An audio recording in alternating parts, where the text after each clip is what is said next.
Hello everyone, I wanted to make a quick guide on one of the skilling methods I used on my Ultimate Ironman, and it is a wonderful way of getting your smithing training up from a low level. You can do this starting at level 30, and it's pretty good rates, very cheap, and honestly, I found it pretty enjoyable. So what we're going to be doing is buying plate bodies from Varrock or Civitas Illifortis and smithing them into the swords for the minigame.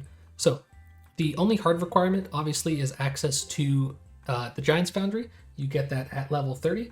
And then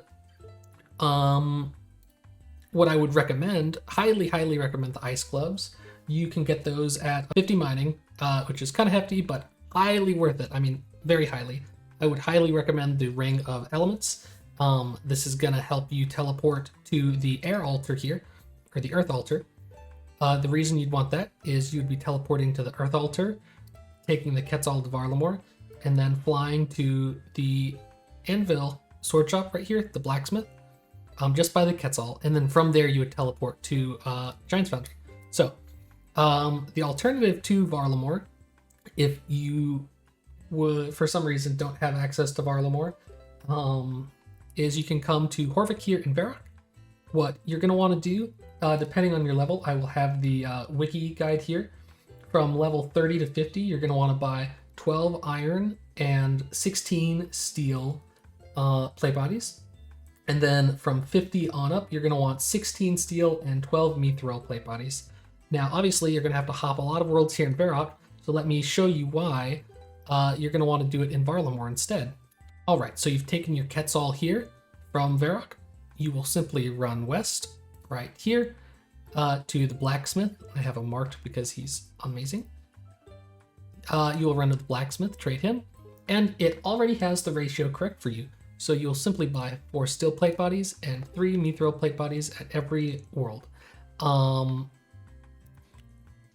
an important thing to remember is we are going to need 28 inventory slots total. So we are going to have to equip one of these in order to be able to smuggle all of these into Giant's Foundry. We're going to have one equipped and then 27 in our inventory and then the cache. I really would not recommend doing this with less inventory spaces. I might advise you go get a death bank if possible to do this. If you're a normal Ironman, this is still wonderful, but see, we have that one slot we need, so just equip it and buy a new one.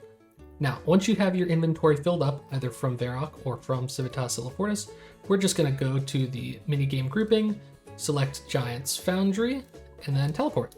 Now, once we're here, there's a couple plugins you might want. Easy Giant's Foundry, most notable of all, but we are going to grab a contract from him. Now, I don't have any of the molds unlocked. Your XP is going to be less per hour until you get the molds. I might recommend, especially as an ultimate, geez, I'm bad at this.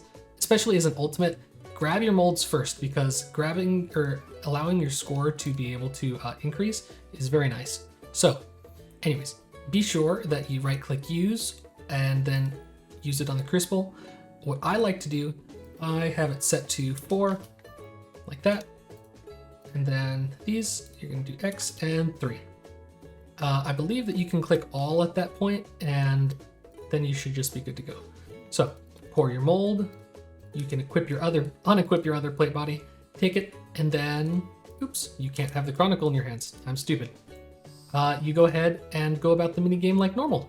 You will have enough for 3 swords here.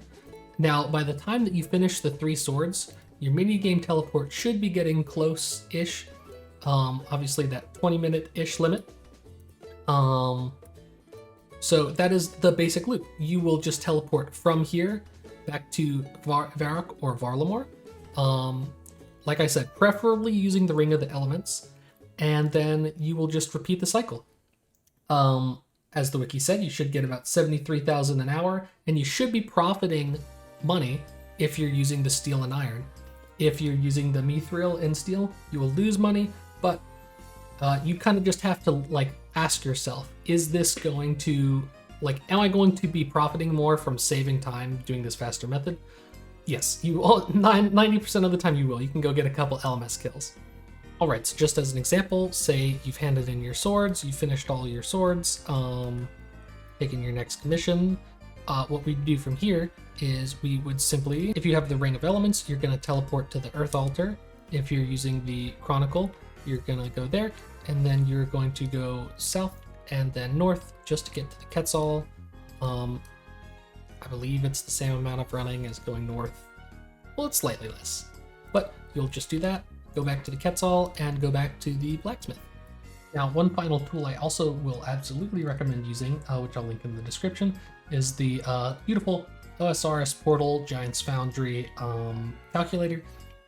This will tell you about how many swords it'll take, how long it'll take, what your expected XP rate would be if you were doing it like normal.